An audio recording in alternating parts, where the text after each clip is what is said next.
యేసుక్రీస్తు నామమున మీ అందరికి వందనాలు తెలియజేస్తున్నాను. చాలామంది కొన్ని విషయాలు నూతనంగా చేయాలని, క్రియేటివిటీగా చేయాలని చెప్పి ఆలోచిస్తూ ఉంటారు. అయితే మనము కొత్తగా ట్రై చేస్తున్నాం కాబట్టి ఫెయిల్ అయిపోతామేమో అన్నటువంటి భయము వారిని ఆవరిస్తూ ఉంటుంది. ఈ విధంగా మనం ఓడిపోవటం వల్ల, ఫెయిల్ అయిపోవడం వల్ల దేవునికి అపకీర్తి తీసుకొస్తామేమో అని చెప్పి అనుకుంటాం అన్నమాట. మనం ఏమనుకుంటామంటే దేవునికి అపకీర్తి తేడమే కాదు, ప్రజలందరి దృష్టి ముందు మనం దేవుణ్ణి ఓడగొట్టేసామని చెప్పి అనుకుంటాం అన్నమాట. కానీ దేవుడు అనేవాడు ఎప్పుడు కూడా ఓడిపోలేదు. ఆయనకి అసాధ్యమైనది ఏది కూడా లేదు. ఓడిపోయింది మనము ఆ ఒక్క విషయంలోనే. అది కూడా అది గెలుపుకు ఒక మెట్టు, అది ఓటమి లెక్కలోనికి రాదు. అవన్నీ కూడా గెలుపుకి ఎంత మంచి గెలుపు అన్నది చూపించడానికి ఆ ఓటమిలు అనేవి కొన్నిసార్లు ఉంటాయన్నమాట.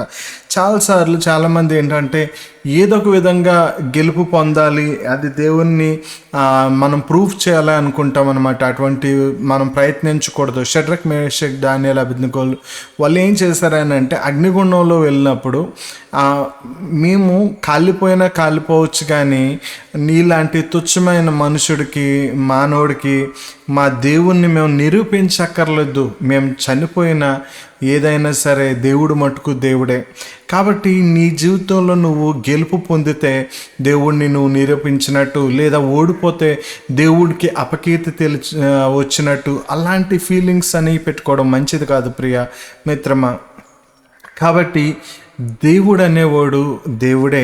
మన ఓటమిలతోని, గెలుపులతోని ఆయనకి కీర్తి అపకీర్తి అన్నది ఏది వచ్చినప్పటికి కూడా ఆయన ఓడిపోవడం అన్నది జరగదు. మనం దేవుడిని ప్రూఫ్ చేయలేమన్నమాట ఎవరికి కూడా. కాబట్టి దేవుడు నీ యొక్క విషయంలోని ఎందుకు ఇదంతగా నేను చెప్తున్నాను అని అంటే, చాలామంది వాళ్ళ యొక్క జీవితంలోని మేము అందరికీ కనబడాలి, వారు ఒప్పుకోవాలి మేము నెగ్గామని, మేము మంచి స్థితిలో ఉన్నామని వాళ్ళు అనుకున్న రోజు రావాలి, లేదా ఒకరు మెప్పుదల కోసం, ఒకరు అంటే మనం మంచివారు అయినట్టు, ఒకరు తిడితే మనం చెడ్డవారైపోయినట్టు అలా ప్రజల కోసం బ్రతకూడదండి.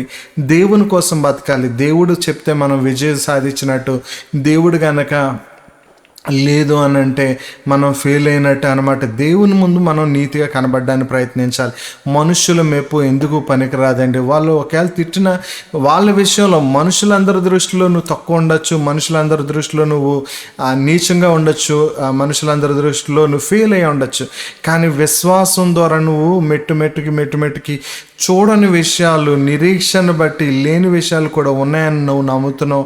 ఒకరోజు వస్తుంది, ఆ రోజు ఖచ్చితంగా అవి నిరీక్షించబడి వాటి యొక్క నిజస్వరూపం అప్పుడు జనాలకి కనబడుతుంది. అది నువ్వైతే విశ్వాసం ద్వారా ముందుగానే నువ్వు చూస్తున్నావు. అది ప్రజలు చూడట్లేదు. దానివల్ల నువ్వు ఓడిపోయామో, నువ్వు ఫెయిల్ అయిపోయావు అనుకుంటున్నారు. నోవహు ఓడ కూడా వాళ్ళు వర్షం చూడకముందు పిచ్చివాడు అనుకున్నారు. అలా నిన్ను కూడా పిచ్చివాడు అనుకుంటున్నారేమో.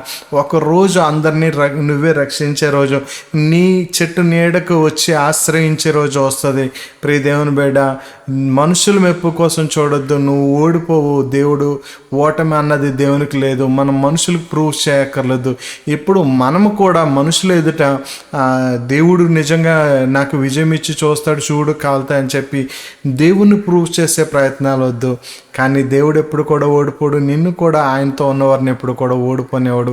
ప్రజల మెప్పు మనకు అవసరం లేదు, దేవుని మెప్పు మనకు అవసరం. దేవుడు ఎప్పుడు కూడా చూడుము నిన్ను నా అరచేతుల్లో చెక్కుకున్నాను అన్నాడు. ఇశ్రాయేలుని నేను ఆశీర్వదించాను, వారిని ఎవరిని శపించడానికి లేదని చెప్పి బిలాము నోరు మోయిపించాడు. ఎవరు వారిని శపించినా కూడా అవి చల్లవు. నీకు విరోధంగా రూపొందింపబడిన ఆయుధం ఏది వర్దెల్లదు. దేవుడు నిన్ను ఆశీర్వదించాడు. ప్రియుడా, నీ ఆత్మ వర్దెల రీతిగా నువ్వు అన్ని విషయాల్లో వర్దెల్లాలన్నాడు. God bless you so much. దేవుడు నిన్ను ఎంతో విజయవంతంగా చూస్తున్నాడు. నీకు కలిగే ఈ తుఫాను అన్నది ఏం చేస్తుందని అంటే, ఆ తుఫాను వచ్చి వెళ్ళిపోయిన తర్వాత, ఇంటిని కొట్టిన తర్వాత ఏవైతే మిగిలిపోయి ఉన్నాయో ఆ ఆకారం మాత్రమే ఇల్లు. ఈ కష్టాల్లోనే నువ్వు ముందుగా కృతజ్ఞతాస్తుతులు దేవునికి, వీటన్నిటి నుండి దేవుడు నన్ను విడిపిస్తున్నాడు అని చెప్పి నువ్వు కృతజ్ఞతాస్తుతులు చెల్లించినప్పుడు కష్టాల్లో ఉండి నువ్వు ఏం మాట మాట్లాడావో అదే నీ యొక్క క్యారెక్టర్ అవుతుంది.